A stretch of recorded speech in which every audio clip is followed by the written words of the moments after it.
yang non medis, baik dari koordinasi kabupaten kota, semua jenis kebencanaan. Dan kita koordinasi juga dengan dinas sosial, polisi, SAR, dan damkar. Ini CV saya sudah dijelaskan tadi. Nah, apa sih yang perlu kita pelajari dalam pokok pembahasan ini? Yang pertama kita harus belajar dulu pokoknya dulu, yaitu manajemen bencana, klasifikasi bencana, selanjutnya siklus penanggulangan bencana. Kita akan menyinggung sedikit nanti baru mengerucut ke bidang kesehatan, artinya sistem penanggulangan gawat darurat terpadu. Mungkin agak berbeda dengan materi yang dimukakan oleh PTBM MKI karena saya sesuaikan dengan situasi di lapangan dan update terbarunya. Yang selanjutnya adalah protokol pelaporan bencana. Kita harus mengerti bagaimana cara melaporkan kejadian bencana biar tidak terlalu bertele-tele atau terlalu menyulitkan dalam memahaminya. Ini kebetulan Metan ini diajarkan oleh GCLEC. Selanjutnya kita belajar triase, zona kebencanaan, dan pembagian tugas di manajemen bencana. Sedikit dalam penanggulangan bencana ada namanya ambulan officer. Jadinya siapa yang mengatur di dalam pergerakan ambulan. Baik, apa sih yang yang kita hadapi masalah di Indonesia? Kejadian gawat darurat, kejadian bencana itu bisa terjadi di mana saja, kapan saja, dan pada siapa saja. Nah, kebetulan untuk sekarang kan kayak di NTT, tim saya ada bergerak ke sana, satu tim bersama rombongan DPRD.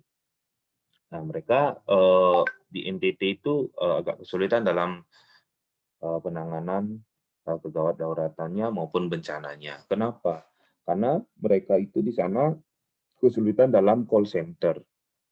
Call center di sini adalah di saat bencana, bingung kemana mau harus menghubungi. Terus kalau misalkan memakai nomor yang biasa, itu karena bencana nggak aktif. Jadinya jalur komunikasi, nanti kita akan bahas jalur komunikasi saat bencana itu menggunakan radio komunikasi atau HT itu sangat bermanfaat. Dulu mungkin pas gempa di Lombok, orang yang banyak menghubungi radio itu malah tembusnya ke BPBD Provinsi Bali atau teleponnya malah aktif ke BPBD Provinsi Bali. Nah, dalam kondisi-kondisi seperti inilah call center itu sangat diperlukan. Seperti itu. Nah, permasalahan-permasalahan lain, kalau kalian ngomong bencana, ada namanya silent disaster. Artinya bencana yang tidak kelihatan, tapi sebenarnya itu bencana. Gitu. Apa itu? Itu adalah kecelakaan lalu lintas. Kalau kalian ngomong, oh ada bencana di Bali, apa itu? Bom. Nah, bom Bali kan, bom Bali 1 atau 2. Kalian mikir, oh semenjak itu tidak ada bencana lagi. Ternyata ada. Apa itu? Adalah kecelakaan lalu lintas. Orang setiap hari angka kematian di Bali itu rata-rata 2 sampai 3 akibat kecelakaan lalu lintas. Berarti kan 2 sampai 3 kalau setahun berapa? Nah, itulah yang menyebabkan dibilang silent disaster. Sedikit satu-satu tapi itu adalah suatu bencana seperti itu.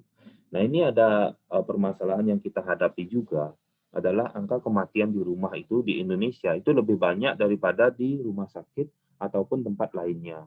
Kenapa? Karena orang-orang kita tidak belajar bagaimana bantuan hidup dasar. Jadinya misalkan nih ada orang kecelakaan kayak di pojok kanan atas tuh. Orang itu kecelakaan, terus mungkin pas waktu sebelum diangkat sadar baik-baik saja, tapi setelah diangkat tidak tahu cara memfiksasi kepala yang benar, terus lehernya bergerak, terus itu helmnya masih dipakai, itulah menyebabkan kematian. Jadinya kematian itu di luar rumah sakit itu masih sangat tinggi. Yang selanjutnya, orang pasien misalkan serangan jantung, misalkan tetangga kalian serangan jantung, kalian dipanggil nih, ada yang serangan jantung gitu, kalian nggak tahu bagaimana cara penanganan awalnya, penelponnya juga nggak tahu kemana, seperti itu. Itu yang menyebabkan permasalahan-permasalahan yang sering kita hadapi. Nah, baru kita masuk ke situasi ngomongin bencana. Bencana itu apa sih?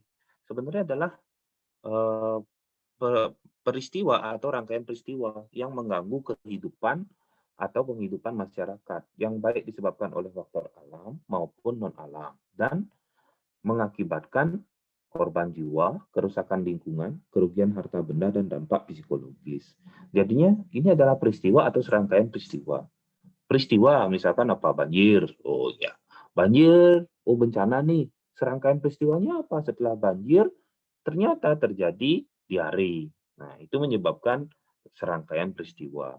Selanjutnya lagi apa itu? Erupsi Gunung Agung. Nah, pas waktu pertama mungkin nih langsung misalkan meletus. Nah, tapi kalau misalkan kayak kemarin itu kan rangkaian peristiwa dia dibilang. Dan menyebabkan korban jiwa, kerusakan lingkungan. Tidak selalu bencana itu menyebabkan korban jiwa, tapi bisa saja menyebabkan kerusakan lingkungan. Misalkan apa? Banjir bandang misalkan. Korbannya nggak ada, tapi lingkungannya rusak. Itu tetap juga dibilang bencana. Nah, baru pembagian jenis-jenis bencana. Bencana dapat dibagi menjadi 3, bencana alam, bencana non-alam, dan bencana sosial. Bencana alam, sudah jelas, yang disebabkan oleh alam. Baik itu gempa bumi, letusan gunung Merapi. Bencana non-alam disebabkan apa? Oleh manusia, kecelakaan transportasi, kegagalan konstruksi atau teknologi. Misalkan suatu bendungan mau dibuat, hancur gitu. Atau ledakan nuklir, itu juga bisa menyebabkan. Nah, bencana sosial itu seperti apa? Kerusakan sosial dan konflik sosial. Misalkan apa? Nah, dibilang nah hoax atau misalkan ada bom misalkan, itu bencana juga, tapi termasuk bencana yang sosial. Artinya apa? Dia menyebabkan psikologi seorang terganggu. Itu termasuk dalam bencana sosial. Nah, ini Indonesia kita ketahui adalah rawan bencana. Kalau dibilang lagi adalah laboratoriumnya bencana. Kenapa? Karena memang tempat kita berpulau-pulau, ada gunung Merapi banyak. Nah, terus konflik sosial, teror, bom itu juga lumayan banyak, apalagi dengan suku kita yang terlalu banyak. Nah, setelah kita tahu bencana, baru kita memanajemen bencana itu. Artinya apa? Kita tahu ilmunya, misalkan, nah, anggap aja lah kalian belajar. Oh ini misalkan apa ya? CKD misalkan, gagal ginjal. Nah, tahu kalian gagal ginjal, terus bagaimana cara memanajemen gagal bencana, gagal ginjal itu biar tidak menjadi permasalahan.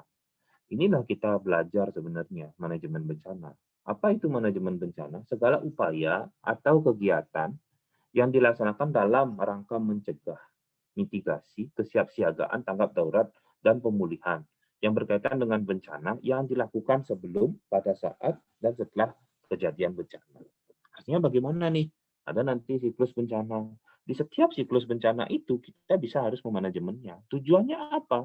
Biar dampak yang diterima oleh manusia itu atau lingkungan biar lebih sedikit. Nah, ini tujuannya. Nah, tadi saya bilang di 3 tempat, di pra bencana, darurat bencana, sama pasca bencana. Lihat tabel atau gambar di bagian bawah ini. Nah, hazard itu gini, bahaya. Terus vulnerability itu adalah kerentanan. Di saat kita disaster risk, itu yang perlu kita kecilkan. Nah, misalkan nih hazard bahaya. Misalkan nih Gunung Agung ya. Contohnya ya, Gunung Agung. Bagaimana kita memanajemen bencana letusan Gunung Agung? Dulu ya.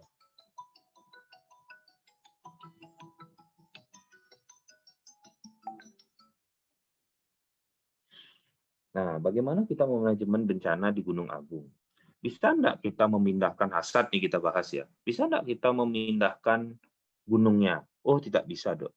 Nah, terus bisa exposure itu orangnya. Bisa enggak kita pindahkan? Oh, bisa. Bisa itu dengan memindahkan orang di zona merah atau zona kuning biar kita gerakkan agak jauh. Oh ya bisa. Terus kerentanannya bagaimana kita kecilkan? Oh orang-orang yang jalannya atau orang tua kita kecilkan dari zona merahnya. Nah itu tujuannya apa? Itu adalah mengecilkan disaster risk-nya, biar lebih kecil. Jadinya dengan usaha memindahkan exposure dan mengecilkan kerentanan itu menyebabkan disaster reach-nya itu, faktor risikonya semakin mengecil. Itulah yang kita pelajari seperti itu. Yang di prabencana itu menghindari tingkat ancaman terhadap kelangsungan hidup manusia yang berpotensi untuk kerugian ekonomi dan kerusakan infrastruktur. Misalkan apa?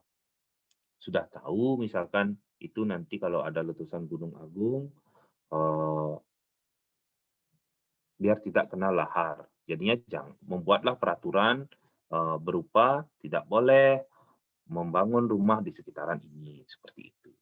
Nah, kalau misalkan di darurat bencana, mengurangi dampak yang merugikan terhadap individu dan masyarakat di lokasi bencana. Artinya apa? Di darurat bencana, itu adalah sistemnya adalah evakuasi, triase, dan penanganan yang cepat. Kalau pasca bencana, bagaimana pemulihannya secara cepat? Misalkan apa? Merangkul semua stakeholder, terus bagaimana cara meminta bantuan, nanti kita akan bahas di slide selanjutnya. Nah, ini siklus bencana. Siklus bencana ini yang sebelah kiri ini pasti bakalan terus-menerus seperti ini. Yang pertama adalah pencegahan, mitigasi, kesiapsiagaan, baru ada bencana, baru tanggap darurat, baru pemulihan. Setelah di pemulihan, kita tetap lagi melakukan pencegahan. Kayak Gunung Agung tuh sudah meletus. Nah, sekarang gimana kita? Oh, pencegahan. Kalau pas mau meletus, kesiapsiagaan. Mulai pas meletus, pas itu adalah tanggap darurat. Setelah tanggap darurat seperti sekarang, pemulihan lagi dilakukan pencegahan. Secara detail, ini ada beberapa yang siklus yang lebih detail, yaitu pertama dalam keadaan biasa-biasa saja itu selalu ada kesiapsiagaan yang kita lakukan. Peringatan dini nanti kita akan ajarkan untuk peringatan dini yang ada di Provinsi Bali itu tsunami, bagaimana prosesnya untuk peringatan dini, terus ancaman, baru ada kejadian bagaimana cara melakukan tanggap darurat. Setelah dilakukan tanggap darurat, rehabilitasi, rekonstruksi, pembangunan, dan pencegahan kembali.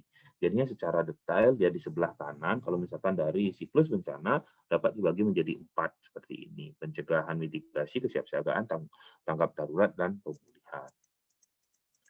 Nah, ini misalkan di kegiatan manajemen bencana, seperti tadi yang kita jelaskan 1 sampai 9 tadi.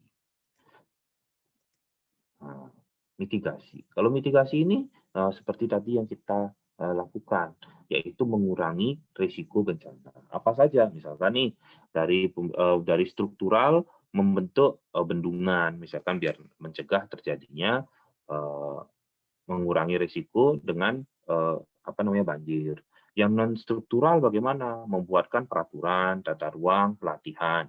Nah, pelatihan di sini kalau Gunung Agung misalkan jalur evakuasi yang jelas, titik aman berkumpulnya nanti di mana, seperti itu.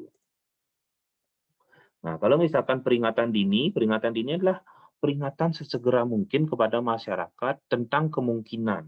Ingat ya, kemungkinan terjadinya bencana. Saya kayak kemarin tuh jelas kan, pasti ada peringatan dininya adalah gempa 6,4 pusatnya di mana, baru peringatan di bawahnya adalah tidak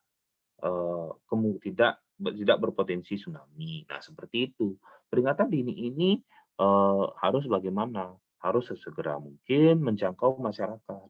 Nah, zaman sekarang semuanya sudah pakai sosial media. Terus kalau yang dulu biasanya pakai apa? Radio, televisi, terus kita pakai juga HT seperti itu. Dan bersifat resmi. Bersifat resmi ini artinya apa? Harus ada lembaga yang memberikan informasi itu yang jelas. Kalau kita di BPBD ya Badan Penanggulangan Bencana, kalau enggak, kalau misalkan berkaitan dengan gempa bumi itu BMKG seperti itu. Jadinya harus jelas juga informasinya dari mana. Nah, ini kalau rangkaian peringatan untuk tsunami di Provinsi Bali.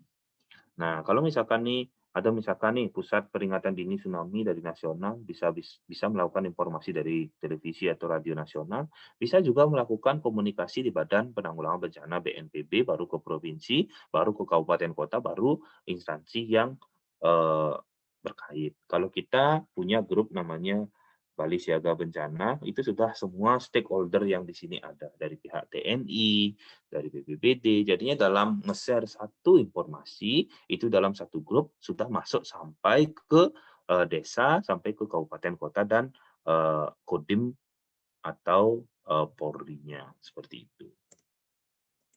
Nah, masuk kita yang kedua, baru kita di saat tanggap darurat bencana. Tanggap darurat bencana itu ngapain sih? Adalah serangkaian kegiatan yang dilakukan dengan sesegera mungkin saat kejadian bencana, yaitu apa? Menangani dampak buruk yang ditimbulkan, kegiatan penyelamatan dan evakuasi korban, harta benda, dan memenuhi kebutuhan dasar. Kebutuhan dasar apa saja? Nah, kebutuhan dasar pangan, sadang, tempat tinggal sementara, kesehatan, sanitasi, air bersih. Nah, kalian di TBM masuknya ke mana? Kalian TBM ini masuknya di kesehatan secara umumnya kan. Tapi secara khususnya kalian karena masih mahasiswa bisa membantu kalian dalam pangan dan sandang, terus bisa juga membantu untuk pemukiman, tempat tinggal sementara, misalkan membangun tenda dan lain sebagainya. Nah, selanjutnya baru di saat sudah tadi pas bencana baru ada pemulihan. Pemulihan ini adalah serangkaian kegiatan untuk mengembalikan kondisi masyarakat dan lingkungan hidup yang terkena bencana. Nah, ini kita ngomongnya adalah rehabilitasi dan rekonstruksi. Apa sih perbedaannya rehabilitasi dan rekonstruksi? Rehabilitasi itu adalah perbaikan. Artinya, misalkan nih, banjir bandang menyebabkan jembatan hampir putus. Nah, jembatannya itu bisa diperbaiki, itu namanya rehabilitasi. Tapi kalau dihancurkan jembatannya karena tidak memungkinkan dan dibuat lagi, itu namanya rekonstruksi. Sama dengan Nagasaki dan Hiroshima, itu kan kena bom kan. Nah, itu namanya rekonstruksi, berarti perbaikan secara keseluruhan. Nah, ini rehabilitasi yang tadi saya bilang, perbaikan dan pemulihan. Nah, kalau untuk rekonstruksi adalah pembangunan kembali. Nah, ini yang tadi kita bahas. Dalam keadaan bencana, tanggap darurat bencana, manajemen bencana, kita belajarnya adalah seperti ini. Di bagian atas, itu adalah pencegahan mitigasi, itu di pra bencana di bagian kiri, di bagian kiri, itu adalah kegiatan yang paling kita banyak lakukan. Apa saja? Yaitu pencegahan dan mitigasi dan kesiapsiagaan. Nah, pada saat kejadian krisis di bagian tengah-tengah, kegiatan yang paling banyak kita lakukan adalah tanggap darurat. Artinya apa? Jadinya pas tanggap darurat, jangan pencegahan mitigasi yang terlalu banyak, misalkan sosialisasi, jangan. Jadinya tanggap darurat yang lebih kita banyakkan. Tapi kalau misalkan sebelah kanan, itu adalah di pasca bencana, pemulihan dan rekonstruksi itu yang paling tinggi, ditambah dengan yang kedua adalah pencegahan dan mitigasi. Misalkan kayak sekarang nih, udah selesai erupsi Gunung Agungnya apa kan? Oh, dilakukan pemulihan, terus pencegahan dan mitigasi diperbaiki lagi seperti itu. Kegiatan kesiapsiagaan itu sudah diminimalkan. Nah, kalau misalkan kita ngomong kebijakan di Provinsi Bali, apa sih yang untuk manajemen bencana ini? Ternyata di Provinsi Bali sudah dibuatkan namanya UPDD Pengendalian Bencana Provinsi Bali atau Pusdalop PB. Nah, itu tuh adalah 4 tahun sebelum ada Badan Nasional Penanggulangan Bencana. Artinya BPBD Bali di dulu adalah Pak Mangku Pastike di 2009 itu lebih siap penanggulangan bencananya sebelum secara nasional ada Badan Nasional Penanggulangan Bencana. Nah, bagaimana sih kerja dari Pusdalop ini adalah menjembatani dan mengkoordinasikan. Nah, seperti ini. Kalau ngomongin Badan Nasional Penanggulangan Bencana itu di mana sih? Mereka itu adalah mengkoordinasikan. Misalkan nih ada bencana, oh kita perlukan kesehatan. Kesehatan nanti tetap leadernya adalah Kemenkes, di daerah adalah Dinas Kesehatan. Tapi kita harus ada yang mengkoordinasi biar tidak bergerak sendiri-sendiri. Kalau misalkan di korban itu misalkan tidak terjangkau oleh Dinas Kesehatan, oh dari BNPB inilah yang menghubungi SAR. Oh, nanti cari pasien di sini terjebak dan lain sebagainya. Bagian logistik itu sekarang sudah di BPBD. Artinya apa? Makanan, siap saji, tenda, seperti itu. Bagian pengungsian dan perlindungan di pendidikan, misalkan dibuatkan sekolah darurat, terus sarana prasarana, kita harus kerjasamakan, terus bagian ekonomi juga. Jadinya apa? BPBD ini hanya mengkoordinasi dan memfokuskan di bagian logistik. Tidak ada tumpang tindih di penanggulangan bencana. Artinya di BPBD di penanggulangan bencana kita harus siap dipimpin dan memimpin. Nah, suatu kejadian misalkan kalau nanti kalian belajar, oh siapa yang mengurusi tentang kesehatan? Oh dinas kesehatan, tidak seperti itu. Di saat misalkan saya dokter di Badan Penanggulangan Bencana, saya duluan di lokasi kejadian, sayalah yang menjadi leadernya. Lalu datang nanti orang kesehatan yang lebih kompeten, baru kita serahkan kerja itu yang memang sektornya dan selanjutnya kita harus siap mengikuti perintahnya dari mereka. Jangan sampai gini, wah saya ini BPBD, kamu ini orang dinas kesehatan, saya di atas kamu. Tidak ada seperti itu dalam penanggulangan bencana. Nah, permasalahan kapasitas yang terjadi dulu yang saya bilang, itu adalah tidak terjadi sinkronisasi dalam penanggulangan bencana. Misalkan nih, kayak waktu awal-awal erupsi Gunung Agung. Apa yang terjadi? Pemerintah, oh kita perlukan ini. Di masyarakat, saya perlunya ini. Nah, dunia usaha itu bagaimana? Oh, di sana perlu sayuran misalkan dan lain sebagainya. Nah, ternyata kebutuhan di masyarakat itu tidak sesuai dengan apa yang didapatkan oleh dunia usaha. Pernah saya lihat bukan, semuanya nyumbang mie instan. Mie instan itu sampai 2 kamar besar. Nah, itu kan tidak sesuai dengan kebutuhannya. Ternyata kebutuhannya apa? Ternyata air, misalkan di daerah bencana, tidak sesuai dengan apa yang diperlukan oleh masyarakat. Makanya itulah perlunya suatu koordinasi biar antara tiga eh, instansi ini atau dari masyarakat memerlukan apa, pemerintah jalannya apa, dan dunia usaha itu selaras. Nah, kalau kita ngomongin masalah bencana dan kapan kita bilang krisis bencana, ini adalah sesuai dengan tabel ini. Kalau misalkan ada bencana tapi mampu ditangani oleh kapasitas yang ada, itu tidak terjadi krisis bencana atau krisis kesehatan. Nah, kalau tidak bisa diatasi oleh kapasitas yang ada, baru kita meminta bantuan keluar. Ini adalah keluar Indonesia. Jadinya kalau misalkan Indonesia dari Kementerian Kesehatan masih bisa menangani, itu bukan masuk dalam krisis kesehatan. Nah, baru ngomong masalah organisasi klaster kesehatan. Ini organisasi klaster kesehatan dari koordinatornya nanti akan berkoordinasi dengan tim logistik kesehatan, tim promosi kesehatan, tim data informasi, baru subklaster-klaster yang lainnya. Pertanyaannya, TBM-nya itu ada di mana? TBM ada di subklaster pelayanan kesehatan sebenarnya sekali. Nah, sebenarnya sih kalian tuh bisa masuk di beberapa subklaster ini jika sudah menjadi tenaga kesehatan. Misalkan dokter itu bisa masuk sama dan yang paling ujung itu adalah subklaster DVI. Subklaster DVI itu memiliki organisasi tersendiri. Itu adalah dari polisi seperti itu. Nah, baru kita ngomong masalah sistem penanggulangan gawat darurat terpadu. Sistem penanggulangan gawat darurat terpadu itu adalah sistem nasional yang meliputi pelayanan kesehatan dari pra-rumah sakit, di rumah sakit, ataupun antar rumah sakit, yang melibatkan unsur pemerintahan dan masyarakat. Kita bagi menjadi dua. Itu apa? Sistem kegawat-daruratan sehari-hari dan sistem kedaruratan terpadu yang bencana.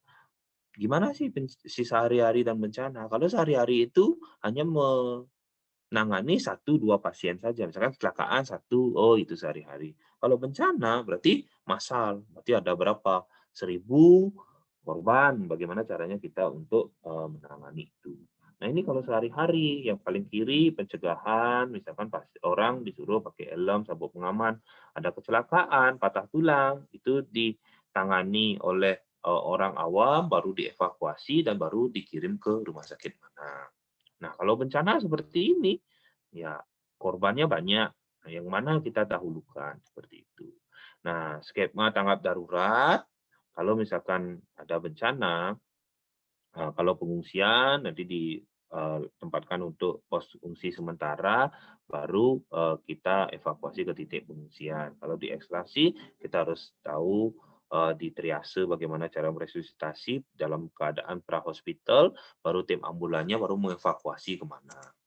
Nah ini, alur, penderita gawat darurat yang hampir sama dengan yang tadi, di dalam lokasi kita lakukan triase, transportasi, di dalam melakukan triase itu ada primary survei, baru resusitasi, baru kita stabilkan, baru masuk ke survei sekunder, baru melakukan tindakan definitif. Tindakan definitif itu biasanya dilakukan di UGD, rumah sakit, rujukan.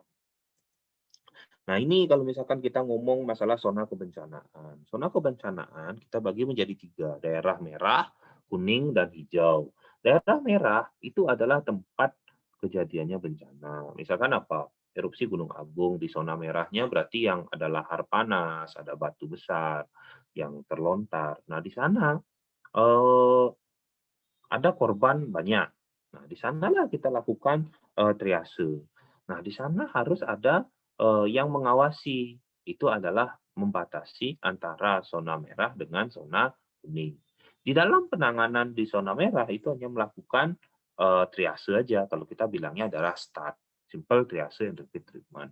Nah, pertanyaannya, saya TBM boleh nggak masuk ke zona merah? Secara aturan kalian tidak boleh masuk ke zona merah. Zona merah itu hanya rescuer, itu adalah SAR, terus yang evakuator dan sudah melakukan pelatihan yang khusus. Misalkan apa? Kalau misalkan ada orang jatuh ke tebing, terus kalian ke zona itu harus bisa melakukan vertical rescue seperti itu. Nah, di zona kuning ini adalah tempat di antara misalkan nih kalau erupsi gunung ada abu panas, bukan abu panas, ada abu, terus lontaran batu kecil, nah itu masuk dengan zona kuning. Kalau zona hijau tidak terdampak dari eh, erupsi itu, misalkan tidak ada bermasalah dengan semuanya. Nah, setelah kalian dievakuasi di triase di zona kuning, di zona hijau, itu dilakukan retriase ulang, baru dilakukan evakuasi. Nah, evakuasinya menggunakan ambulan, sebenarnya kalau bagusnya di Indonesia belum ada, kalau di luar sudah ada. Ambulan itu di pojok kanan atasnya itu ada apa namanya warnanya. Kalau merah itu untuk gawat darurat, kuning itu eh, ambulan yang basic, baru yang hijau itu adalah ambulan yang transportasi. Nah, kalau misalkan sudah kalian triase, ternyata triasenya merah, itu dievakuasi menggunakan ambulan advance atau ambulan gawat darurat. Itu dirujuk ke rumah sakit pusat. Tapi kalau misalkan dia kuning, itu dirujuk ke rumah sakit daerah. Kalau misalkan yang hijau, itu dirujuk ke puskesmas. Nah, dalam situasi bencana, kita harus bekerja sama. Nah, sistem penerimaan informasi dari masyarakat dan tidak lanjut. Nah, dalam melalui sistem SPGDT ini, masyarakat harus tahu kemana menghubungi. Nah, kebetulan di kita hampir semua komunikasi ini ada, baik dari grup, atau misalkan telepon dari 119, sosial media, atau menggunakan radio komunikasi HT. Nah, informasi ini akan melalui call center 119 atau ada sekarang juga 112, itu akan menggerakkan apa kebutuhannya, apakah ambulan, apakah pemadam kebakaran, ataukah polisi. Nah, nanti akan dirujuk sesuai dengan kapasitasnya kalau misalkan ini adalah kejadian untuk kesehatan. Dirujuknya seperti tadi, baik ke puskesmas maupun ke rumah sakit. Nah, ini untuk alur penyampaian informasi yang tadi, ini kan puskesmas, berarti khusus untuk kesehatan. Sebenarnya tidak selalu puskesmas yang mendapatkan informasi duluan. Itu dari masyarakat menghubungi call center baik 119 ataupun 112, itu akan menghubungi ke Dinas Kesehatan Kabupaten Kota Provinsi atau bisa langsung ke Sekjen Depkes melalui pejabat pengambil keputusan, baru bisa langsung ke Menteri Kesehatan. Jalur nanti selanjutnya juga seperti sama, dari Menteri Kesehatan akan memberikan instruksi, alur konfirmasi, dan diberikan perintah seperti apa. Selanjutnya juga setelah sampai di lokasi bencana, itu akan dilakukan pengecekan dulu apa kebutuhan segeranya untuk di bidang kesehatan. Nah, kalau misalkan jalur komunikasi yang kita bilang tadi memakai radio komunikasi atau HT, itu ada yang dua, cara langsung atau menggunakan repeater. Nah, cara langsung itu direct, artinya biasanya ini adalah skupnya kecil, misalkan dari ambulan ke rumah sakit atau ke puskesmas. Kalau misalkan repeater, itu adalah kerjanya ada repeater yang lebih luas. Jadi misalkan kayak kita di BPBD, komunikasinya itu masuk ke repeater dulu baru ke masing-masing HT. Jadinya skupnya lebih luas. Nah, ini jalur komunikasi yang kita lakukan pas kemarin kita simulasi bencana. Nah, kalau misalkan dia cara langsung itu tertutup. Misalkan apa? Cukup untuk orang kesehatan saja. Berarti sektornya adalah eh, dinas kesehatan, puskesmas itu sektor kesehatan. Tapi kalau misalkan dengan repeater, biasanya terbuka. Terbuka itu apa? Tidak orang kesehatan saja, bisa polisi, TNI, Polri atau BPBD. Nah, ini jaringan komunikasi yang kita lakukan di Provinsi Bali, semuanya sudah bisa melakukan HT. Jadi menggunakan jalur frekuensi atau repeater BPBD. Artinya komunikasi yang ada di Klungkung itu Kris Klungkung, PSC-nya atau gawat darurat di Klungkung itu bisa terdengar di kita di Badan Penanggulangan Bencana Provinsi Bali. Jadinya inilah jalur komunikasi yang tadi kita buatkan yang agak menjerimet itu bisa kita pantau ke semuanya melalui satu frekuensi yaitu yang ada di Badan Penanggulangan Bencana Provinsi Bali. Nah, ini pemancar radio mungkin sekilas saja biar tahu ada yang menggunakan rig, ada yang menggunakan HT ataupun SSB. Itu semuanya ada di BPBD. Nanti kalau kalian sempat setelah selesai pandemi, jalan-jalan ke BPBD, nanti biar tahu alur komunikasi lintas sektornya biar jelas dan terarah. Nah, seperti ini yang kita bilang. Ini operator radio, ini yang SSB yang bisa melakukan komunikasi se-Indonesia. Jadinya kalau misalkan misalkan di Bali minta tolong ke luar Bali, telepon tidak bisa, sudah bisa memakai radio ini. Nah, yang di kanan itu, yang di jejer banyak ke atas, itu adalah repeater atau jalur komunikasi semua lini. Ada yang TNI Polri, ajudan, gubernur, bupati itu semuanya masuk ke sana dan PMI, SPGDT dan PSC Public Safety Center di masing-masing kabupaten kota. Jadinya di sinilah jalur komunikasi kita mengkoordinasikan. Kadang kan mungkin terhambat, misalkan karena tidak ada telepon, tidak ada sinyal, itu bisa menggunakan komunikasi melalui sini. Nah, formulir penerimaan informasi dan pelaporan itu harus jelas. Kalau ada yang orang meminta tolong, apa yang kita harus tanyakan? Pertama, tanyakan nama penelpon. Tujuannya apa? Nama penelpon ini menyatakan bahwa dia itu kadang-kadang saja ada prank call, artinya dia berbohong gitulah. Terus yang kedua nomor telepon. Kenapa kita perlukan nomor telepon? Misalkan ada orang yang menelpon pakai private number, kita tidak bisa menghubungi orangnya nanti di saat kejadian itu. Terus jenis kejadian dan keperluan. Kalau kita mikir orang kesehatan, apa gininya? Cuma kecelakaan, cuma ini bukan. Kadang di BPBD itu nelponnya apa? Karena ada ular, terus ada kebakaran, nah itu harus jelas dan keperluannya apa. Alamat kejadian. Alamat kejadian ini penting kita tanyakan. Kenapa? Kalau misalkan kita mengarahkan personil kita ke sana, baik ambulan ataupun yang lain, itu biar jelas. Makanya harus ditanyakan dekat dengan apa. Dekatnya dengan apa. Misalkan nih, kalian tahu enggak, Jalan Teguh Umar 271. Enggak tahu, tapi dia bilang dekatnya di depan Cellular World. Tahu. Nah, seperti itu. Jadinya dekat dengan apa itu sangat penting. Jumlah korban pasti biar kita menggerakkan berapa banyak, keadaan korban terakhir bagaimana, ini tergantung dengan peralatan yang kita pakai dan hazard. Misalkan apa? Keracunan gas CO di dalam suatu gedung. Nah, kalian berkaitan dengan apa yang kalian harus bawa ke sana. APD kalian itu apa? Nah, personil dalam penanganan kegawat daruratan ini di kita di BPBD Provinsi Bali dalam penanganan manajemen bencana dibagi menjadi 3 tim besar, yaitu tim ambulans satu, yang kedua adalah tim operator yang mengangkat telepon, baru operator radio yang mengkomunikasikan kejadian bencana. Nah, ini kalau misalkan dulu pas IMF, bagaimana kita mengatur komunikasi, informasi dalam kegawat daruratan pas IMF.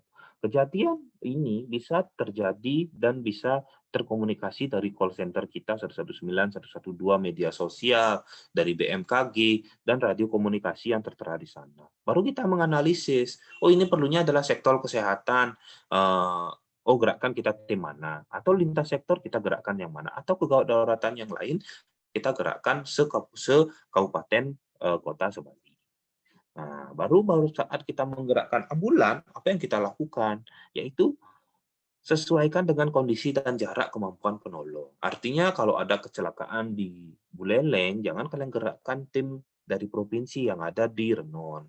Jadinya gerakkanlah yang di sana. Misalkan Puskesmas Sukesade, sering tuh di Bedugul tuh. Nah, kecelakaannya di sana, siapa yang kita gerakkan? Jadinya sesuaikanlah koordinasinya seperti apa. Nah, baru kita ngomong masalah triase sedikit. Triase itu kenapa ada terjadi triase? Karena apa? Kalau korbannya 4, penolongnya 4, itu bukan masalah bencana dan tidak perlu dilakukan triase. Tapi kalau ratusan korban, itu yang perlu kita lakukan triase. Kita ngomongnya adalah simple triase and repeat treatment. Nah, simple triase and repeat treatment. Berarti ada dua di sana, ada simple triase dan repeat treatment-nya seperti apa dan penanganan cepat. Seperti biasa, di tempat kejadian kita harus analisis situasi dulu, baru pengenalan tim triase itu ada triasemen, paramedik, evakuator, anchorman, dan ambulan driver. Nah, untuk melakukan triase itu bisa menggunakan spiral atau sentrifugal. Nah, take korban, nah, di sini untuk triase orang dewasa, simple triase, tunggu dulu. Ya, di sini untuk triase safe dan short, untuk pasien yang bisa berjalan, itu langsung kita triasekan adalah hijau. Artinya kita teriak, baru datang nih, siapa yang bisa berjalan? Oh, silakan. Berarti itu anggap kita semuanya adalah triase hijau. Terus yang kedua, pasien kita lihat bernapas atau tidak. Pasien tidak bernapas, baru open airway dengan hetil chinlip atau jotras. Nah, ini simple repeat treatment yang pertama. Pasien tidak bernapas, kalian lakukan hetil chinlip atau membuka jalan napas. Jika pasiennya bernapas, itu triase merah atau prioritas pertama. Kalau pasien tidak bernapas, pasiennya meninggal. Nah, ini simple triase repeat treatment, berarti penanganan eh, segera. Penanganan segera pertama adalah membuka jalan napas. Tapi ingat deh, kalau kalian ini seorang triasemen, bukan seorang melakukan BHD pada hidup dasar. Kalau pasien tidak ada napas, kan kalian melakukan mut to mut atau melakukan rescue breathing. Di sini tidak. Karena apa? Karena kita tujuannya adalah mentriase. Tujuan triase itu adalah apa? Menolong orang sebanyak mungkin. Nah, terus setelah tadi kalian cek napas, ternyata pasiennya ada napas, kalian cek CRT-nya. Cek dulu pernapasannya. Jika pasiennya napasnya lebih daripada 30, itu langsung kita lakukan triase merah. Kalau misalkan CRT-nya apa namanya respiration rate nafasnya 10 sampai 29, itu kita cek lanjut ke nadinya. Nah, ini kalau misalkan di GC-Leg atau dari Australia, dia make untuk pulse atau pulsasinya itu adalah menggunakan nadi. Tapi kalau misalkan kalian ngomongin start biasa, itu memakai hanya CRT atau capillary time. Nah, itu adalah mencet di apa namanya di ujung jari, dipencet, dilepas. Kalau misalkan itu merah di darahnya itu cepat pengisiannya lebih daripada 2, itu masuk dalam prioritas merah. Tapi kalau misalkan saya lebih senang memakainya adalah nadi. Kenapa? Kalau misalkan pasien dengan bom, terus yang kedua pasien tenggelam, itu CRT-nya pasti lebih daripada 2. Karena apa? Karena terjadi eh, hipotermi seperti itu. Nah, kalau misalkan dicek nadinya, ternyata nadinya kurang daripada 120, itu prioritas 2. Selanjutnya kalau di start, itu perbedaannya dengan start adalah di start itu ada lagi satu adalah melihat kesadaran pasien. Jika pasien sudah bisa melakukan perintah sederhana, misalkan membuka mata atau siapa namanya, itu bisa melakukan respon dengan baik, itu langsung triasenya adalah hijau. Tapi kalau misalkan kuning. Kalau misalkan pasiennya itu tidak bisa mengikuti perintah sederhana, itu masuk ke merah. Seperti itu perbedaannya ya. Nah ini zona bencana yang tadi kita bilang, zona merah itu memang di kejadian insiden, kalau zona kuning itu yang terpapar sedikit, kalau zona hijau yang tidak sama sekali tidak terpapar. Nah ini sudah dijelaskan tadi untuk zona kebencanaannya. Nah ini untuk penjelasan dalam jalur komunikasi pada terjadinya segera dalam keadaan bencana. Nah, dari gubernur melalui Pusdalop akan berkoordinasi dengan polisi, Dinsos, PMI, Dinas Kesehatan, baru di sini untuk jalurnya di sebelah kanan, baik dari rumah sakit pusat, rumah sakit lainnya.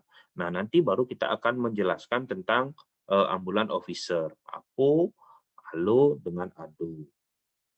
Nah, ini ambulan parking officer. Nah, kalau kita lihat di sini, ambulan parking officer yang bagian bawah ini adalah di saat ada kejadian bencana, memerlukan beberapa ambulan. Mereka akan diparkirkan ambulannya. Yang mengkoordinasi ini siapa? Adalah ambulan parking officer. Jadinya orang yang mengatur ambulan itu. Ambulan itu akan dilabelkan atau ini ambulan puskesmas, ternyata ambulannya tipe kuning atau ambulan gawat darurat. Terus ini ambulan hijau untuk ambulan transport. Oh, ini ambulan merah, ambulan advance. Nah, ambulan loading officer itu tujuannya apa? Menerima informasi di kejadian. Oh, ini ada pasien dengan cedera kepala berat, perdarahan masif. Saya memerlukan ambulan advance. Nah, ambulan dispatch officer ini akan ngomong ke ALO, ke APO, saya perlu ambulan parking officer, saya perlu ambulan tipe merah. Ambulan itulah yang akan bergerak ke tempat kejadian dan mengambil pasien dan akan mengirim ke rumah sakit rujukan. Seperti itu ambulan parking officer, ambulan loading officer, dan ambulan dispatch officer. Nah, seperti ini penjelasannya. Ambulan parking officer itu adalah mengatur ambulan dan kebutuhan ambulan yang kurang. Selanjutnya, ambulan loading officer mengatur posisi ambulan di tempat kejadian, baru menempatkan ambulan sesuai dengan klasifikasinya, baru berkomunikasi dengan ambulan dispatch officer mengenai kebutuhan ambulan di tempat kejadian. Kalau ambulan dispatch officer, dia mengatur pergerakan keluarnya ambulan menuju rumah sakit yang akan dituju. Selanjutnya, mencatat ambulan, rujukannya mau dirujuk kemana, dan selalu berkomunikasi dengan Pusdalop mengenai identitas dan pengiriman pasien tersebut. Nah, baru setelah di tempat yang mau dievakuasi pasien, apa yang dilakukan di sana? Yaitu sebenarnya penanganan pra-hospital itu gampang. Gampangnya apa? Cuma menangani airway, breathing, dan sirkulasi secara stabil. Namun kalau ngomongin airway, breathing, sirkulasi itu sangat luas. Apa saja itu? Airway berarti dari kecil chin lip, jaw thrust, terus pemasangan ETT, terus di breathing apa? Ada 5 kegawat dauratan breathing yang kalian tahu. Open pneumotoraks, tension pneumotoraks, dan lain sebagainya. Terus di sirkulasi apa? Itu dari paling simpel, resusitasi cairan. Seperti itu. Stabilkan pasien, kalau sudah pendarahan sudah diatasi dan patah tulang sudah terfiksasi, baru kalian melakukan evakuasi. Nah, untuk pelaporan pasien, bakunya sih seperti kalian belajar itu SOAP, boleh dibuatkan tabel, dan yang penting adalah di bawah yang menerima dan yang menyerahkan. Artinya apa? Di saat kita menyerahkan pasien, itu harus ada orang yang kita serahkan. Jangan sampai kita dianggap tidak menyerahkan pasien dan tidak tahu kemana pasien itu diserahkan. Seperti itu. Nah, ini contoh untuk pelaporan pasien. Kalau untuk pelaporan pasien, kalian tidak boleh menggunakan nama pasien tersebut. Karena apa? Itu adalah privasi orang. Jadinya kalian menggunakan inisial,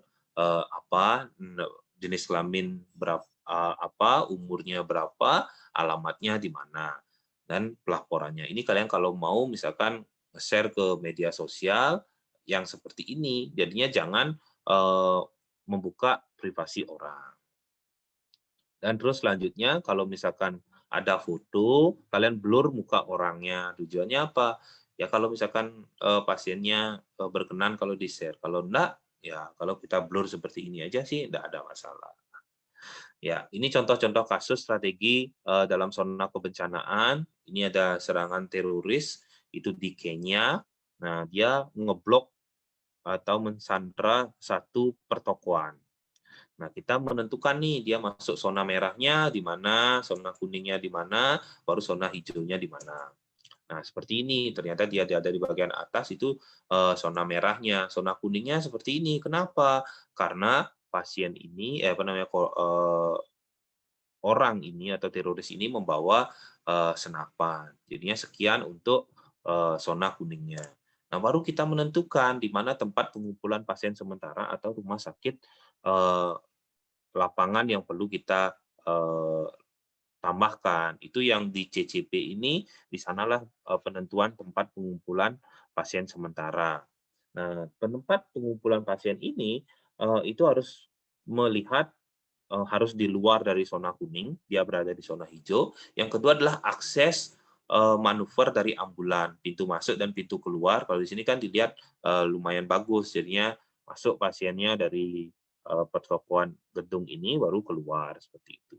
Nah, FCP ini adalah koordinator semuanya, jadinya dari polisi, dari pemadam, dari koordinator ambulan atau kesehatan itu di sana yang bisa memantau semua kejadian bencana atau teroris ini.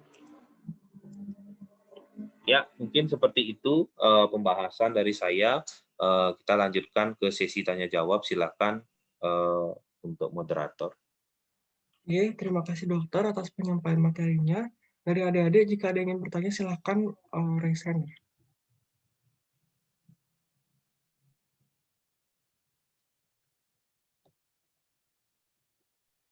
Dari Arjun, silakan.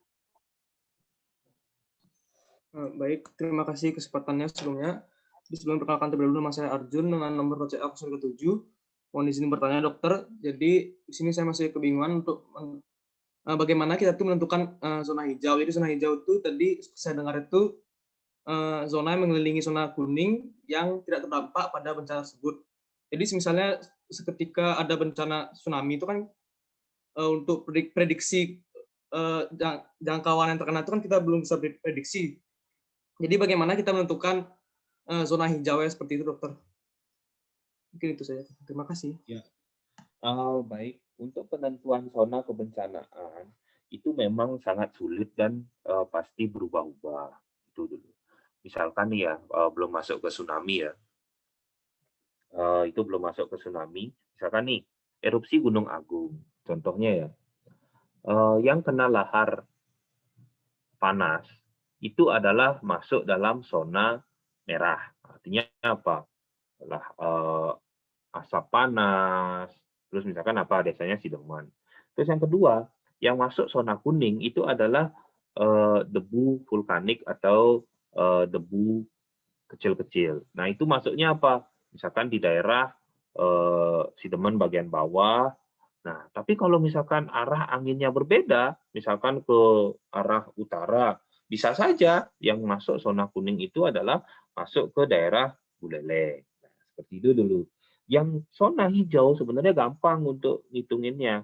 Yang tidak terdampak, itu aja. Yang tidak terdampak semuanya adalah zona hijau. Seperti tadi saya bilang di slide tadi itu, yang untuk teroris nih kita ngomong, oh yang merah adalah memang terkontak langsung. Yang kuning mungkin jangkauan senapannya. Nah, orangnya ini kalau misalkan dia bergerak, berarti kan zona kebencanaannya juga berubah. Nah, baru lanjut ke tsunami. Nah, tsunami itu kalau kalian ngomong, kalian mungkin bingungnya ini, yang pertama adalah, ada namanya, jangkauan tsunami. Nah, kalau misalkan jangkauan tsunami, yang mana masuk merah? Kalau pas prediksi, itu belum ada yang mana zona merah, zona kuning, sama zona hijau. Misalkan nih, ada gempa di selatan Pulau Bali. Yang terdampak adalah, itu kan baru perkiraan, itu adalah bagian Nusa Dua, Jimbaran, terus Tanjung Benua, seperti itu. Nah, kapan kita tahu eh, itu mana zona merah, zona kuning, zona hijau? Itu adalah sudah terjadinya tsunami. Nah, tsunami lah datang, jedeg. Nah, ternyata yang kena itu adalah cuma desa Tanjung Benua saja. Yang merah itu adalah yang kena memang airnya, air tsunami-nya.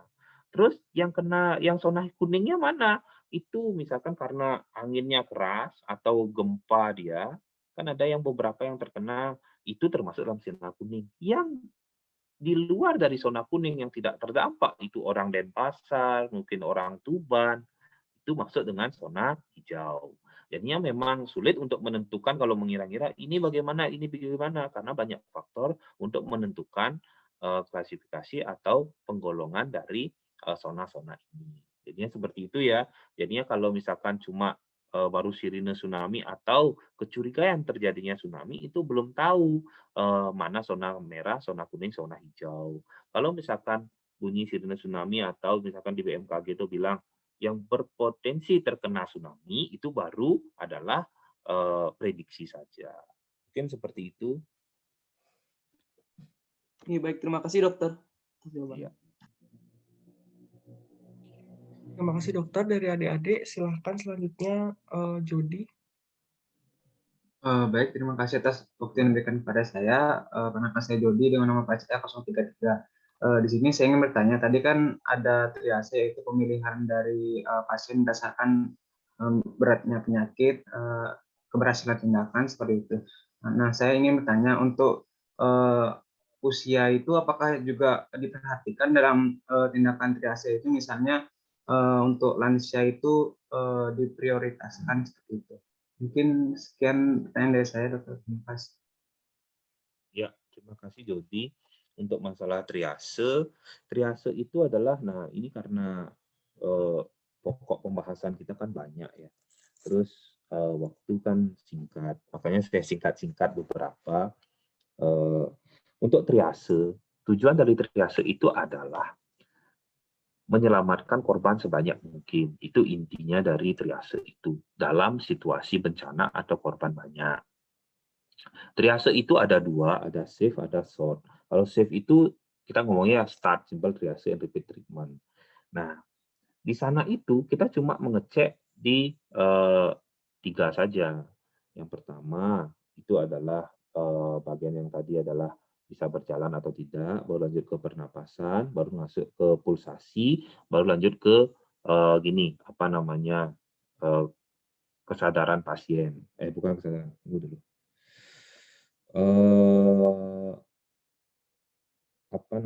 Kok lupa saya, mengikuti perintah kita gitu loh. Kan ada 3 itu. Sebenarnya kalau kalian ngomong usia itu masuk enggak?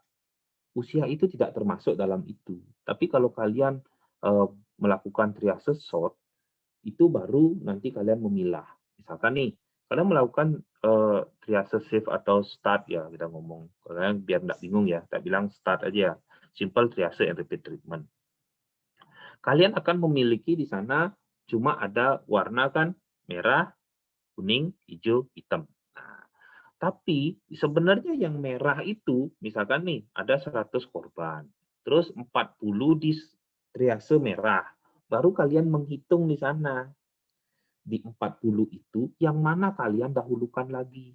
Nah, di situ baru masuk ke triase short. Ngerti kan maksudnya ya? Oh, pertama, kemungkinan hidupnya bagaimana?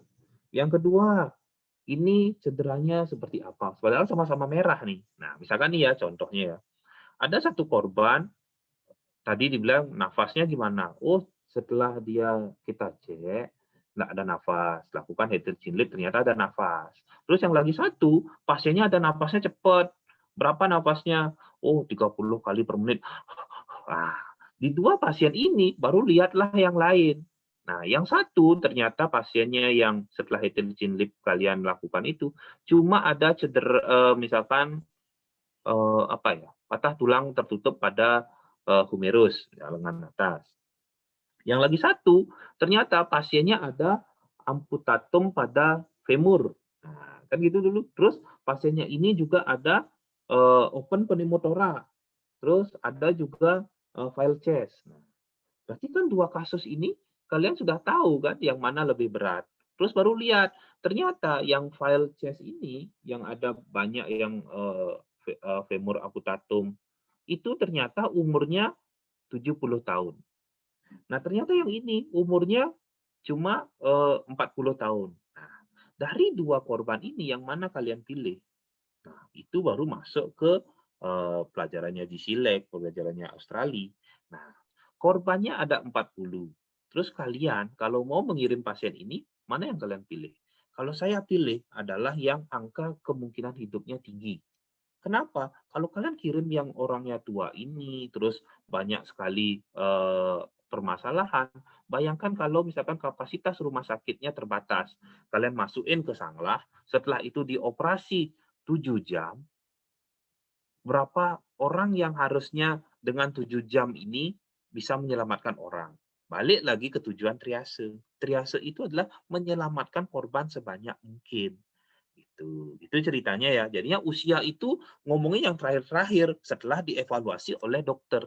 Bukan kalian yang mengevaluasi TBM. TBM itu hanya di simple triage and rapid treatment. Kita sudah punya hitung-hitungannya itu.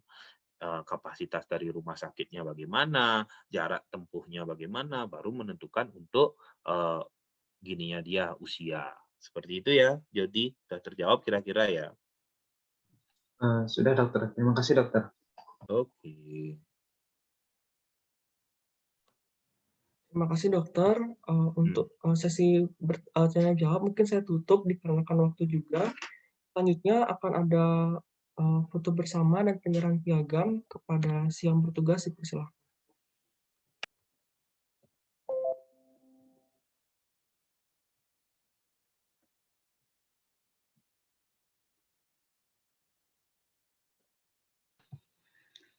Permisi dokter, saya izin untuk mendokumentasi dulu.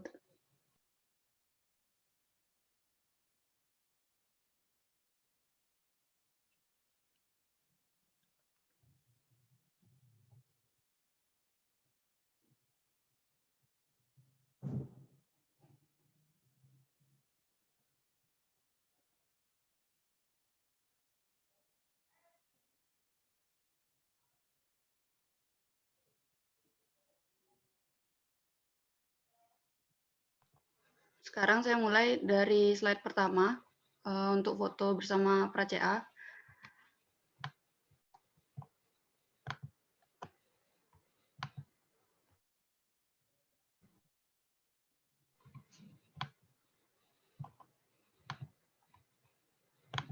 Slide 2.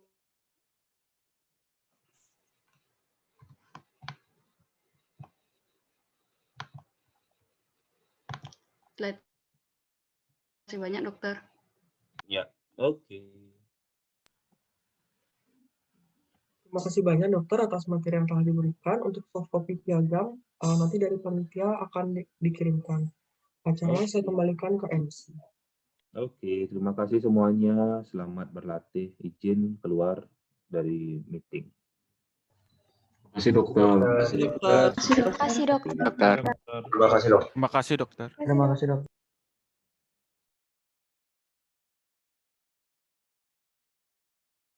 Baik, acara akan dilanjutkan dengan pemberian materi pengenalan organisasi unit kepada panitia, dipersilahkan.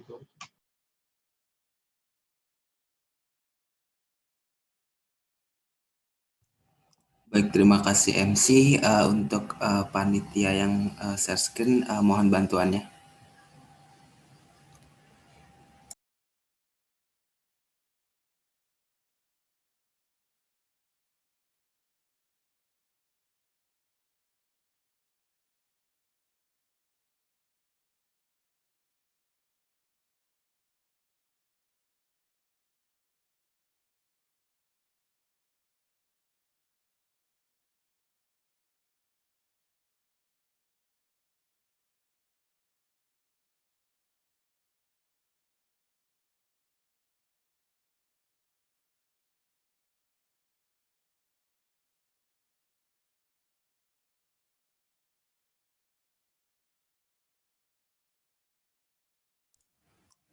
Oke, mungkin saya aja yang share screen ya.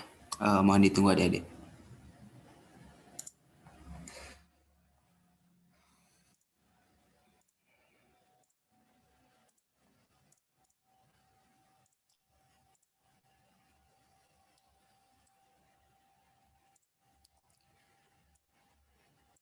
Apa sudah kelihatan adik-adik?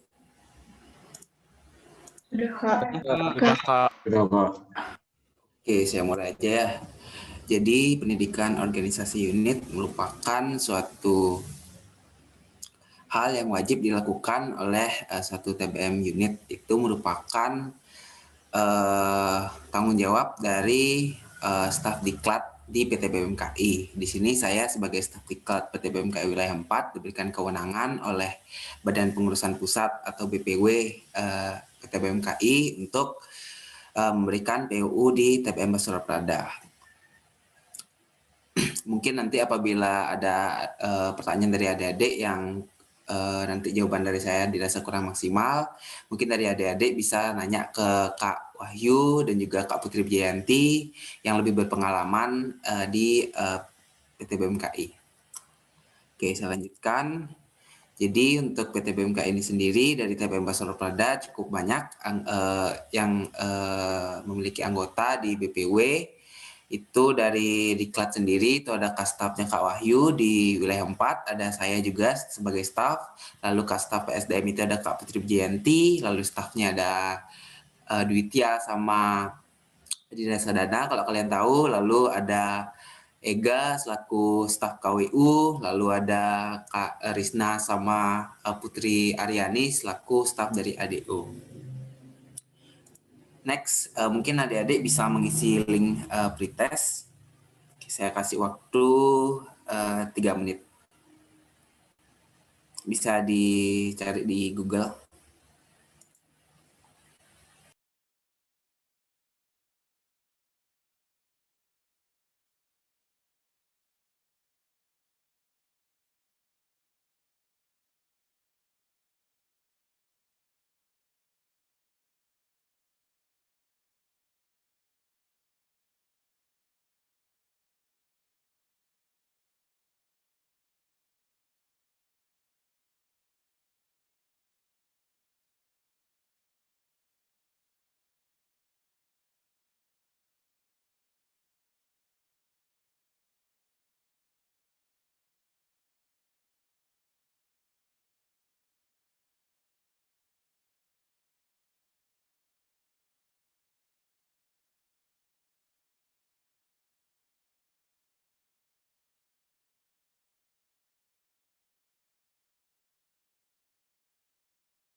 Oke, mungkin berhubung waktu saya sambilin aja ya, dari adik-adik bisa ngerjain pretest, kalian dengar saya ngomong.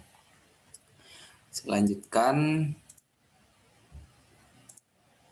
oke, jadi PT BMKI atau Perhimpunan Tim Bantuan Medis Mahasiswa Kedokteran Indonesia merupakan suatu wadah berkumpulnya TBM, Mapala, dan UKM dari seluruh fakultas kedokteran di Indonesia yang bergerak di bidang kegawatdaratan medis serta kegiatan kemanusiaan. Selanjutnya, sejarah dari PT BMKI didirikan pada 19 September 1992 di Semarang pada acara Jamnas atau Jambore Nasional. Oke, jadi ini sejarahnya. Juga kalian sudah banyak sebutkan waktu wawancara di room saya, terutama. Saya lanjutkan. Visi dan misi dari PT BMKI.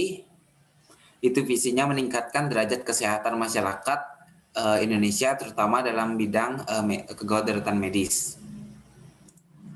Oke, untuk misinya itu menjadikan PT BMKI sebagai wadah koordinasi di antara organisasi tim bantuan medis mahasiswa kedokteran se-Indonesia dalam hal yang pertama mewujudkan tridharma perguruan tinggi, yang kedua memberikan bantuan kepada korban bencana terutama di bidang kegawatdaratan medis, yang ketiga penyaluran dan pengembangan minat, bakat, dan ilmu bagi mahasiswa kedokteran Indonesia terutama dalam bidang kegawatdaratan medis. Oke, saya lanjutkan. Untuk lambang PT BMKI, di situ ada terlihat tulisan Perhimpunan Tim Bantuan Medis Mahasiswa Kedokteran Indonesia, ada gambar lambang Star of Life, ada gambar sayap dan juga tongkat serta 2 ular. Oke, ini untuk artinya dari warna hitam itu bermakna sebagai kebulatan tekad, warna putih itu warna yang suci dan tulus ikhlas, orange itu untuk kegawatdaratan medis, emas itu untuk kemuliaan, hijau itu untuk pecinta halaman. Serta bentuk itu ada yang lingkaran, yang luarnya itu untuk melambangkan persaudaraan yang erat. Lalu Star of Life itu untuk kegawatdaratan. Keenam tangannya bermakna detection, reporting, respond, one sense care, care in transit, dan transit to definitive care. Lalu ada sayap itu berbentuk seperti sayap Garuda yang menjadi lambang dari negara Indonesia, yaitu Garuda Pancasila. Serta tongkat hitam itu melambangkan generasi muda sebagai tonggak generasi bangsa, dan juga 2 ular itu melambangkan persaudaraan yang erat. Oke, saya lanjutkan. Ini dia PT BMKI yang diciptakan oleh Dr. Muhammad Harbi Praditya dari TBM FKUSU yang sekarang kalian hafalin. Oke, ini surat pengesahannya.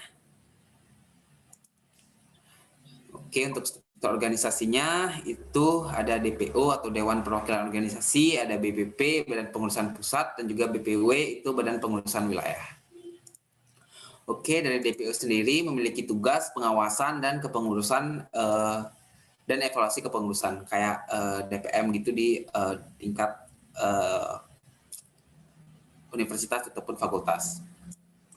Selanjutnya ada BPP, itu ada ketua umumnya Kak Iksan, wakil ketua 2-nya, ketua 1, kedua 2, sekretaris dan juga bendahara. Lalu ada divisi-divisinya, ada Hublu, PB, Diklat, menjadi 3 Katim 1, Katim 2, Katim 3, lalu ada ADO, ada Infocom, dan juga keuangan. Oke, ini yang sudah saya sebutkan tadi.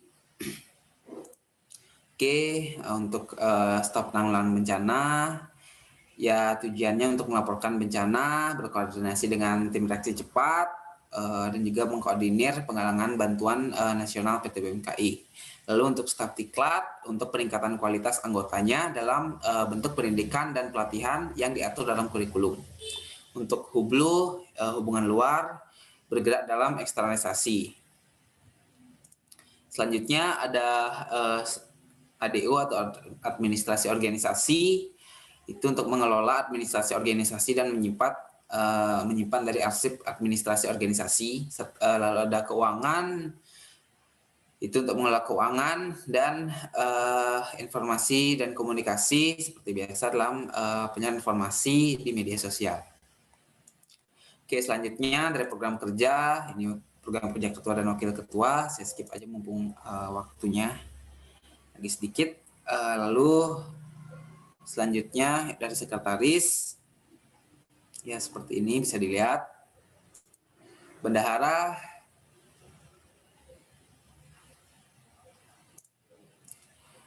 staf penanggulangan bencana yang berhubungan dengan bencana.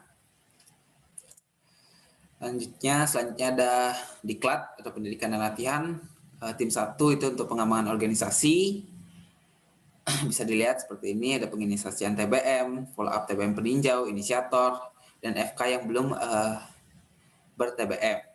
Lalu ada penataan TBM wilayah, pembuatan buku kaderisasi, dan sebagainya. Untuk yang tim kedua itu untuk SC event nasional, POU, POW, PON, seminar nasional, Jamnas, PTBMKI Cup, Baksosnas, dan sebagainya. Lalu selanjutnya ada tim 3 itu kurikulum yang dikasih sama ilmiah, buku kurikulum yang dikasih sama ilmiah dari tim 3 BPP yang kalian baca. Ini dari tim 3 fungsinya untuk penyempurnaan buku kurikulum PTBMKI, pendataan dan evaluasi kurikulum anggota PTBMKI, serta pembuatan informasi mengenai kesehatan atau kuliah medis. Oke, untuk hubungan luar seperti biasa, jalan kerjasama dengan pihak luar. Bisa dilihat, ada cukup banyak prokernya. Oke, saya lanjutkan. Untuk keuangan itu ada 4 proker, yaitu proker atribut, merchandise, PTBMKI, merchandise umum, serta rapat koordinasi keuangan. Oke, selanjutnya program kerja, staf informasi dan komunikasi, pembuatan dan pengelolaan media sosial, pembuatan poster hari besar, pergantian ketua TBM unit dan ulang tahun TBM unit, pembuatan informasi mengenai kesehatan.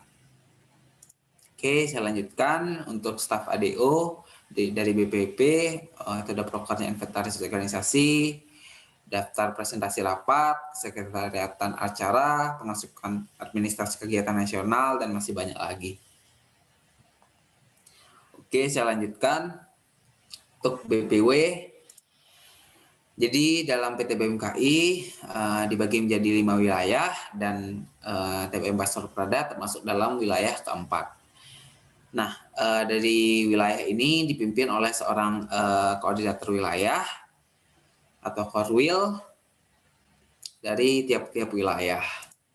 Oke, untuk koordinator wilayah 4 itu ada Kak Gabriela Cantika dari TBM Komodo.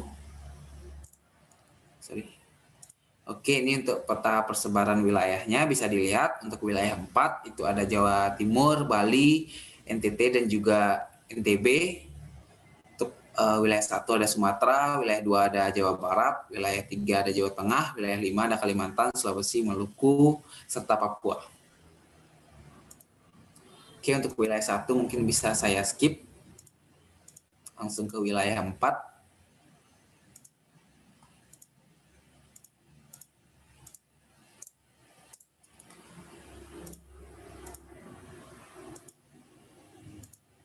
Oke, di wilayah 4. Jadi ada 17 TBM yang berada di wilayah 4, diantaranya 8 TBM dari Jawa Timur, 2 TBM dari 2 TBM dari Bali, 2 TBM dari NTB, dan 1 TBM dari NTT. Oke, ini untuk anggotanya ada anggota tetap, anggota peninjau, dan anggota inisiasi. Untuk anggota tetap ada 13 TBM. Anggota peninjau ada 3 TBM, yaitu TBM Jala Sakti, Manus, serta Binaya Sagraha. Untuk anggota inisiasi ada MRH Magnum Universitas Ciputra. Oke, saya lanjutkan. Selanjutnya ada proker wilayah 4, ada tendensi gabungan, pendataan kurikulum anggota PTBMKI, sharing materi kedaruratan di media sosial, Semnas, Baksosnas, dan Latgapwil, Samwil, Baksoswil, dan Latgapwil. Lalu ada magang wilayah, pendidikan sosial media, akun dan sistem komunikasi dari wilayah 4, lalu sosialisasi PTBM KI dan TBM unit di wilayah 4, rapat rakorwil dari wilayah 4, pembinaan TBM peninjau, TBM inisiasi wilayah 4, dan inisiasi pembentukan TBM unit di wilayah 4, serta database TBM unit di wilayah 4. Oke, ini untuk kegiatannya.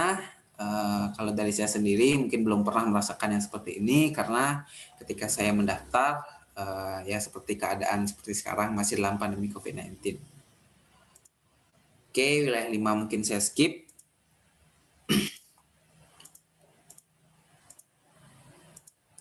Oke, ini untuk acara nasional, kegiatan nasional, itu ada Rakernas di TBM Coronarius yang berlangsung pada tahun lalu, serta nanti Munas Jamnas rencananya bakalan diadakan bulan Agustus tahun ini kalau tidak salah. Oke, selanjutnya ini adalah dokumentasi dari rapat kerja nasional waktu sedang masa sebelum pandemi, masih offline, Jambore nasional seperti ini. Munas. Oke, mungkin selanjutnya post-test. Mungkin saya kirimkan linknya terlebih dahulu.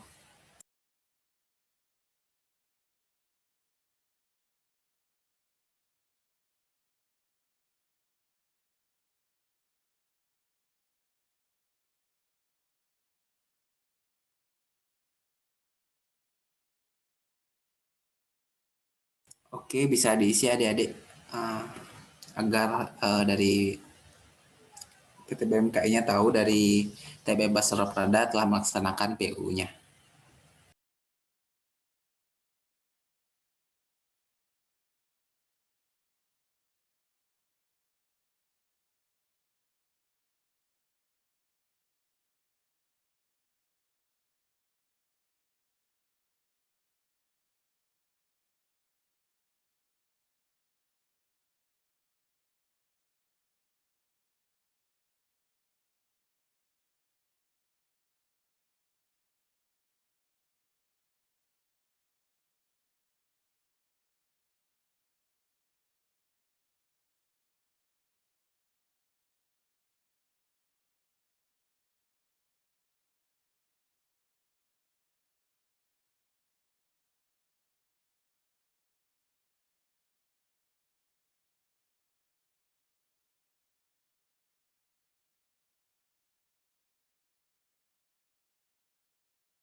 Mau interupsi, Kak?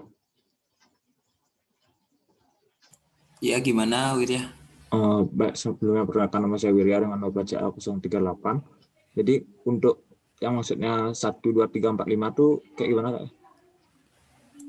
2, 3, 4, 5, maksudnya yang mana? Ada di slide yang kedua, pemateri dapat menyampaikan pengenalan, ada klik 1, 2, 3, 4, 5. Di link post-testnya? Ya, Kak. Ini nggak ada keterangan 1 itu apa maksudnya? 2, 3, 4, 5. Oke, coba tunggu sebentar ya.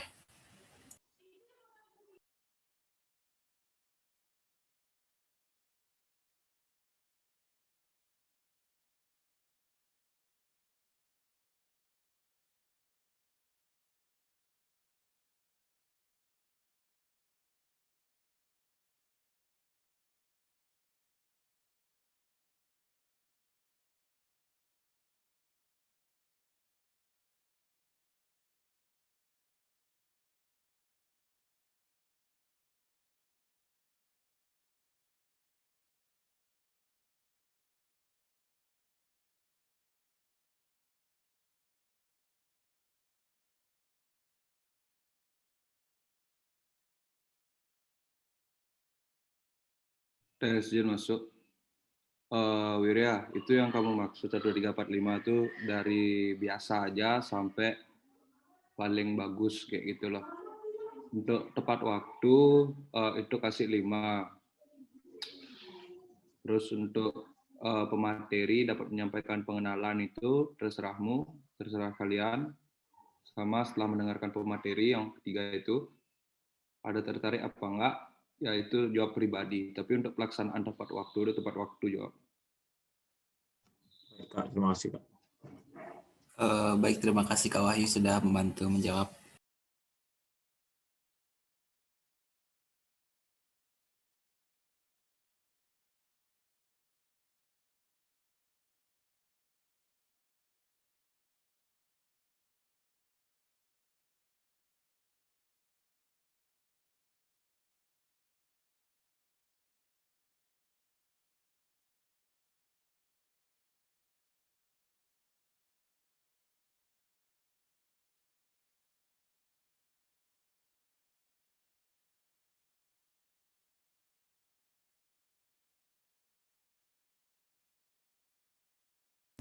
Oke, mungkin sekalian adik-adik mengerjakan post-test, saya lanjutkan. Dengan persaudaraan demi kemanusiaan, jayalah PT BMKI.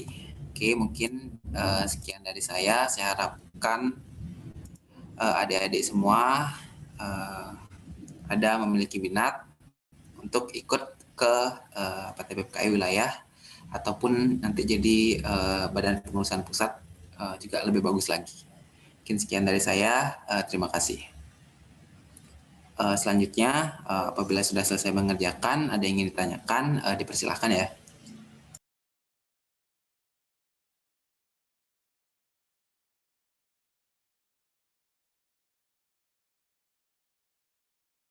Interupsi, Kak.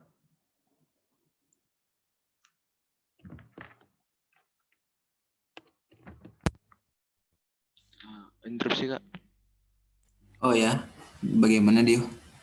Kenalkan, saya Dio dengan nomor PRACA 036. Mungkin saya ingin bertanya, tadi apa bedanya, kan tadi ada di sektor 4 itu ada 14 unit TBM. Terus saya ingin bertanya, apa kan tadi ada perbedaan itu antara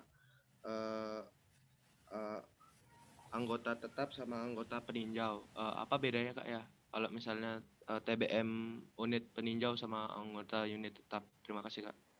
Oke, terima kasih Dio atas pertanyaannya. Mungkin Kak Wahyu saya izin menjawab terlebih dahulu. Apabila ada yang ingin ditambahkan, mungkin bisa ditambahkan. Oke, dari tadi saya sudah di PPT-nya menjelaskan mengenai anggota tetap, anggota aktif, anggota tetap, anggota inisiasi, sama anggota peninjau. Jadi anggota tetap itu sudah menjadi anggota tetap di PT BMKI. Jadi dia bisa ikut dalam setiap acara kegiatan nasional PT BMKI. Dia bisa menyuarakan pendapat, dia bisa menjadi tuan rumah dalam suatu kegiatan nasional, sudah bisa berpartisipasi aktif dalam kegiatan nasional. Sementara anggota peninjau itu merupakan TBM yang baru-baru berdiri. Biasanya dia baru setahun 2 tahun itu berdiri, lalu dia bisa ikut dalam kegiatan nasional, tetapi dia tidak boleh menyampaikan pendapat. Istilahnya dia baru belajar untuk mengikuti dari kegiatan nasional. Sementara anggota inisiasi itu merupakan TBM yang baru benar-benar baru saja terbentuk. Dia masih benar-benar belajar dari TBM yang lain, masih menanyakan terkait dengan bagaimana pelaksanaan dari TBM, terkait dengan struktur organisasinya, pengembangannya, dan sebagainya. Jadi urutannya dari anggota inisiasi, anggota peninjau, dan hingga nanti jadi anggota tetap. Mungkin setahu saya, mungkin bisa dikoreksi sama Kak Wahyu kalau salah, dari anggota peninjau ke anggota tetap itu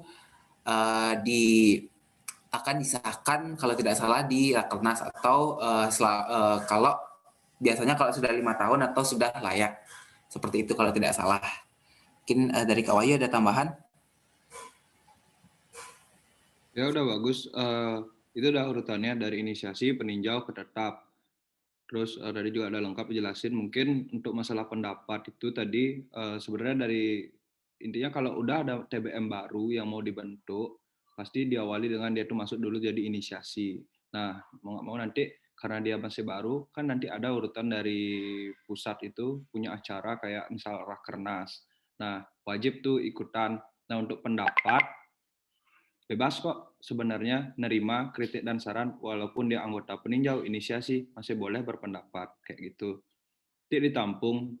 Nah, nanti kalau misalkan pendapatnya oke, relevan, baiklah. Maksudnya pendapatnya ini kira-kira masuk akal untuk perkembangan dari PT BMKI.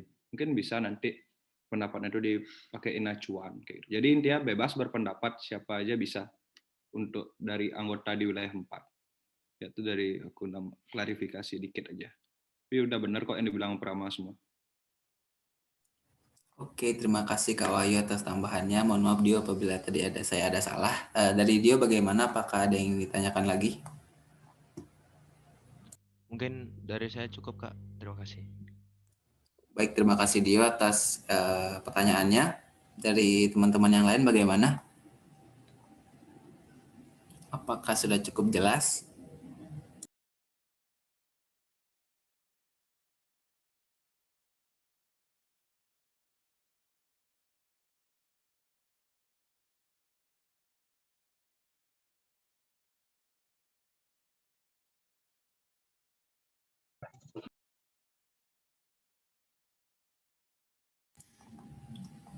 Baik, mungkin apabila tidak ada, kalau mau lebih tahu lebih lanjut, mungkin nanti bisa tanya-tanya ke kakak-kakak yang saya sudah sebutkan tadi. Kalau mau berminat ke PT BMKI wilayah 4, mungkin saya harapkan banyak partisipasi dari TBM Basar Prada ya untuk meningkatkan eksistensi juga, biar nggak kalah sama TBM sebelah. Oke, dari saya itu aja. Terima kasih atas perhatiannya. Saya kembalikan ke MC. Terima kasih. Terima kasih, Terima Kak. kasih, Kak. Terima kasih, Kak. Terima kasih, Kak. Terima kasih, Kak.